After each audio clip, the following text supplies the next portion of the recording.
All right, so we're deriving the derivative of tangent. Remember that tangent can be written as sine over cosine. Okay, so since we have, we can rewrite tangent as sine divided by cosine, and we know the derivative of sine now, and we know the derivative of cosine, and we have a quotient, we can actually just use the quotient rule. So finding the derivative of tangent is actually pretty easy to derive if you were to forget it. I also suggest memorizing it, but if you were to forget, it's easy to derive. So we're going to use quotient rule to find the derivative of tangent. So remember quotient rule. So low d high minus high d low all over low low. So low, or the denominator, times the derivative of the numerator, which we know is cosine, right? The derivative of sine is cosine. And then minus high, so the numerator, times the derivative of the denominator. Derivative of cosine is negative sine. Okay, all over low, low, so over the denominator squared. And there we go. So now let's simplify. So we would have cosine squared plus sine squared all over cosine squared. And now this is one of the most used trig identities. I'm hoping you guys remember that cosine squared plus sine squared is equal to 1. So we have 1 over cosine squared, and 1 over cosine squared, another identity, is secant squared.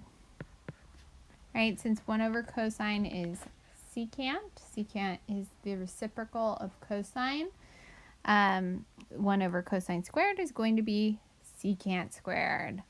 So if f of x is equal to tangent, then f prime is equal to secant squared.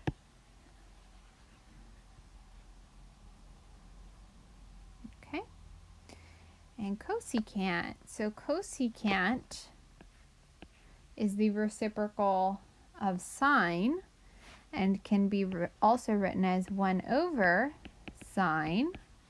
And you do know the derivative of sine. We could, so that we don't have to use quotient rule, we could rewrite this as sine of x to the negative first power. So now we can think about using chain rule to find the derivative. So the derivative of the outside, leave the inside alone, times the derivative of the inside, which is sine, is going to be cosine. And then rewriting this without the negative exponent, that's going to be negative cosine over sine squared. And then sine squared, remember, is sine times sine. So I can write this as a product of two fractions. So negative cosine over sine times 1 over sine. Cosine over sine is cotangent, and 1 over sine is cosecant. So the derivative of cosecant is going to be negative cotangent times cosecant.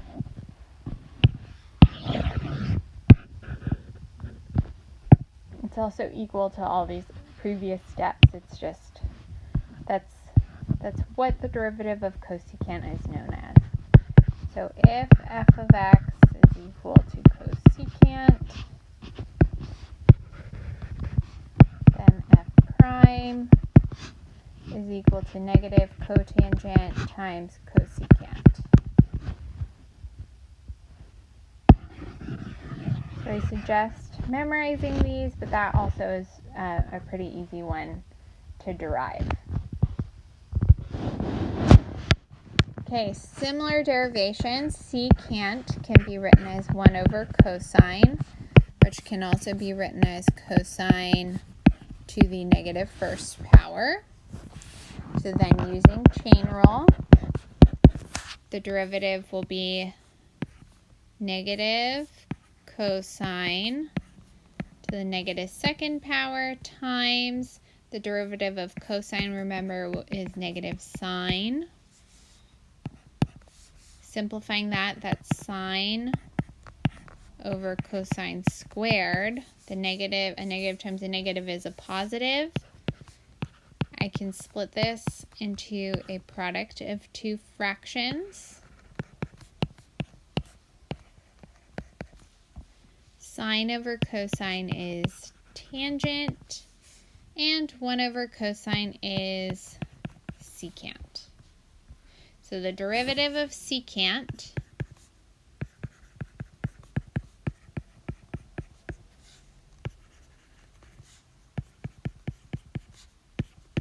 is tangent times secant.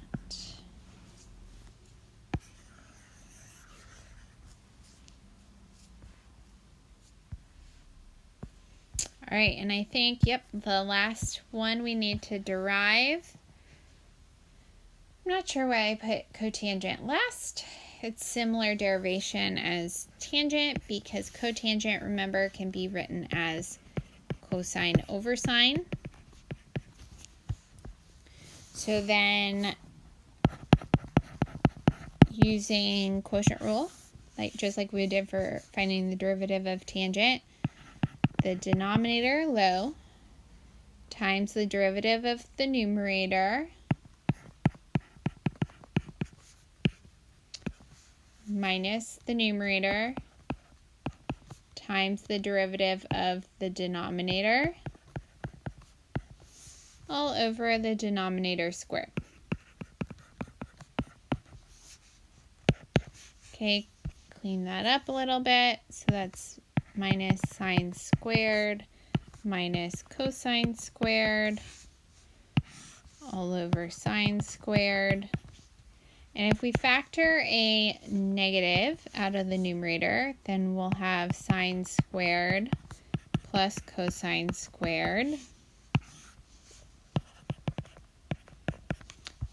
which we remember is 1.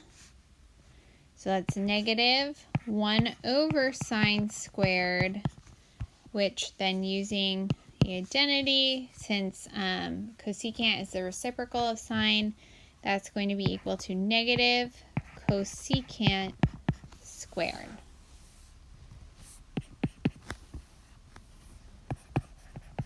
So the derivative of cotangent is negative cosecant squared.